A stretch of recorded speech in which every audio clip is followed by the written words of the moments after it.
Today, we need to talk about what happened on a city street in Minneapolis. A U.S. citizen, a mother, was killed by a federal agent. But this story, it goes so much deeper than that. It's about a poet whose death ignited this fierce public battle over what the truth even is. This is the story of Renée Goud. Her name was Renée Goud.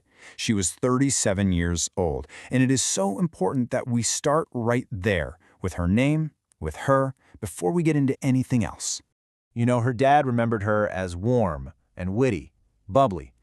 He said they called her Nee, a person just full of life. And you've really got to hold on to that image of her, because it's the total opposite of how she would be described later. The human loss. That's where this all really begins. So, who was Renée Goud? Well, she was a U.S. citizen, she was a mother to 3 kids, and get this, she was a poet and an English teacher, a person who lived in the world of words, of expression. She was also a legal observer, so she was someone who paid close attention to federal actions. And she just moved to the city to try and rebuild, to restart her life after her husband had died suddenly. Okay, so to really get what happened here, we're going to look at the whole picture. We'll walk through the fatal encounter, then dig into the 2 just wildly different stories that came out. We'll see how the city erupted, put this whole thing into a broader context of force, and then we're going to have to ask that tough question about justice. So let's break down exactly what happened that morning on a street in South Minneapolis, piecing it together from what witnesses saw. It all starts around 9:30 in the morning. People hear whistles.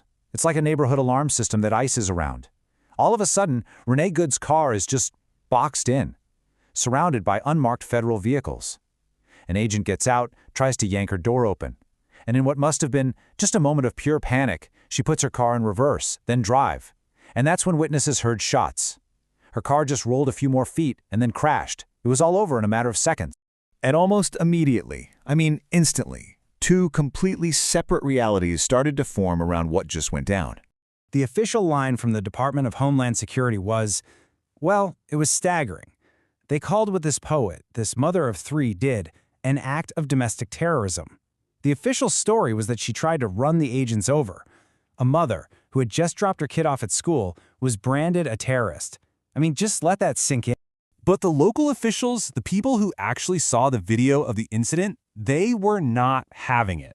The mayor, Jacob Frey, did not mince words at all. He called the federal story garbage, and even more bluntly, bullshit. And this contradiction, it went all the way to the top. The president himself claimed an officer was viciously run over, but the evidence that everyone on the ground could see, the videos, the witnesses, it just didn't show that. It wasn't there. Minnesota's governor, Tim Walz, was just as blunt after he saw the footage. He told the public flat out, "Don't believe this propaganda machine." So now you have this huge standoff, the city and the state on one side and the federal government on the other, arguing over the death of a citizen. So with these 2 realities at war, how did Minneapolis react? Well, the city was just overcome with grief and pure outrage. The response was immediate. Protests and vigils just popped up right at the scene. A memorial of flowers and notes started growing on the street. A GoFundMe for her family raised over $1 million in a single day. Think about that. Schools actually closed because they were worried about safety. And the governor even declared a day of unity in her name. So with the public having zero trust in the official story, the fight quickly shifted. It became about the investigation itself. Who could possibly find the truth here?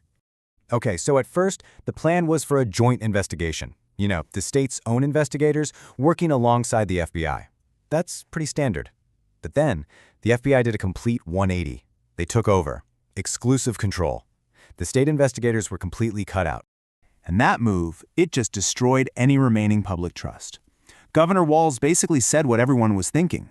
With the federal government investigating its own people, how could anyone possibly expect a fair outcome? To really get our heads around why this happened, we have to zoom out, because this wasn't some random, isolated event. It was actually part of a much bigger and way more aggressive federal strategy. See, the shooting happened during something called Operation Palladium. This was a nationwide ICE campaign to, in their own words, flood the streets of cities they called sanctuary cities. They were using elite tactical units, and the goal was just to arrest as many people as possible. This was a deliberate escalation. Now, here's what's wild.